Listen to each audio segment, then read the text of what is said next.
and you should all be fired. Well, you will be here shortly because the American people said, we ain't going to tolerate this anymore. I don't know, quite honestly, how my...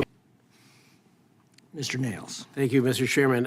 You know, Eric, you mentioned just a minute ago about a large, your district is a lot of migrants, 40% in Pakistan, and I'm going to make a safe assumption. Most of those individuals, it probably took them a decade or so to get here, and they did it through the legal channel. I think in the beginning of your talk, you talked about, you know, we got to get these bad hombres out of here, the ones that are committing crime.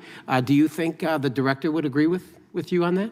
If the gentleman will yield. Sure. I'll let the director speak for herself, but I will just say I am in agreement with you that I want to bring down those processing times and I want the bad guys gone. That's right. And even Eric Adams is now on board with President Trump and Tom Homan, and we're going to get them out. We're going to get them out of our country. Tren de Agua, tell us a little bit about that. Those that are listening on this, tell us a little bit about this gang, Tren de Agua. Are you familiar with them? Yes. Thank you for the question. At USCIS, we are always in constant communication with our law enforcement and intelligence partners to learn about new threats so that we can apply that new knowledge into every step of our process. So tell me a little bit about Tren de Agua. You're just, tell me about that gang. What do you know about them? I Are you probably don't want kidding to me? discuss too much Oh my of that. goodness gracious! Yeah, Yes. you're hiding from it. They're a very violent gang out of Venezuela, which Yes, is part of that. they are. CHNV. They're coming in here. They're killing our American people. They're taking over states. They're taking over city blocks. How do you feel about that? I tell you, in some sarcasm, I want to almost thank you guys for the job you have done, because you totally blew it. The American people are sick and tired of what they've seen over the past 4 years. And you should all be fired. Well, you will be here shortly because the American people said, we ain't going to tolerate this anymore. I don't know, quite honestly, how Mayorkas and some in the administration even sleep at night with the job you've done with this parole, and you'll put some fancy words, you try to change a definition to justify this incompetence. It's criminal, quite honestly, what you've done. And when you see the families of these victims that have been tortured, raped, brutally murdered by individuals coming into our country, violent criminals, and I sent letters to Mayorkas, I got nothing. I heard nothing. The Border Patrol, everybody knew about Tren de Agua, the gang. They didn't do nothing. They did nothing. And you didn't think the people were paying attention, the American people. You think they're too naive.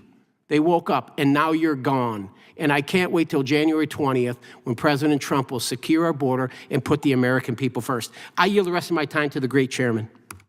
I thank the gentleman for yielding. First, I just need to note, Mr. Swalwell said the Democrats want illegal aliens who've been convicted of other crimes to be deported once they've served their sentences, but that is demonstrably false. Sanctuary cities and sanctuary states like California specifically forbid notifying ICE when they're about to release a prisoner who's here illegally so that they can be deported.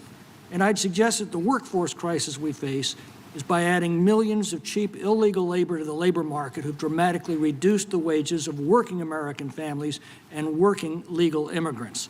Mr. Swalwell was right about one thing. Billions of people want to come to this country, and if we allow them, we have no borders, and therefore we have no country. Director Jadot, our subcommittees noted that in millions of cases, credible fear interviews are not even conducted before migrants who have illegally entered the country are then released into the country. How do you explain that? Thank you. This is exactly the point that I've been trying to express for many years now.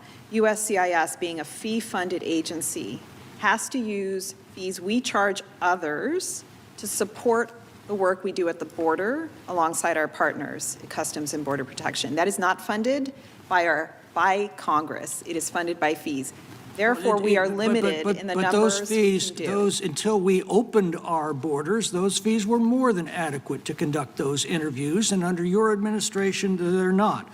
One of the tactics you seem to have employed recently is simply to close cases of asylum claimants without ruling on their legitimacy. That effectively grants them permanent residency. Why are you doing that?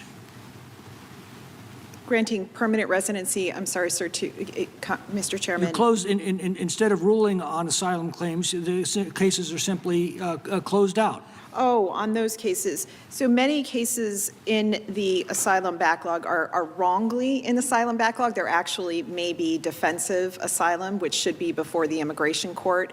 And we have, as we open each of these cases, discover that in fact we do not have jurisdiction and it belongs elsewhere. Yeah. My time's expired.